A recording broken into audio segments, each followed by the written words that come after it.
យើ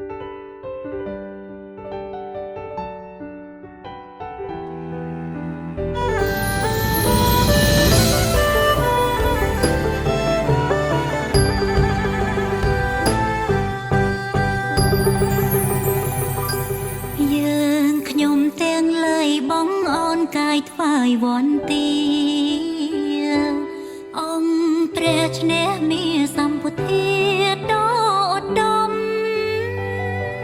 ថ្ងៃពេញបរបីប្រជាប្រុសស្រីមកជួបជុំបរិស័ទតូចធំសូត្រធម៌នមស្ការវិសាបុណ្យមីគោក្រឹកដីផានពោសធាថ្ងៃព្រះភគវាទ្រង់លាចាគោមេត្តាព្រះទ្រង់ប្រសូនញ័ររហូតផុត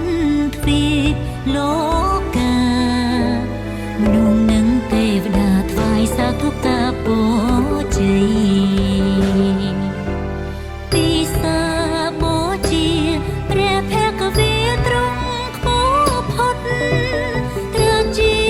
ព្រះគុណមានវិមន្តដោយបុណ្យបារមីទ្រង់រំ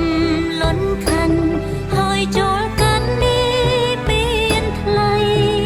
ព្រះច័ន្ទពេញបរមីក្នុងខែវិសា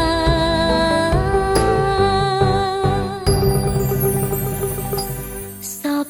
សត្វសោកស្ដាយមិនគួរឆ្ងាយព្រះទ្រង់ញៀនឆាប់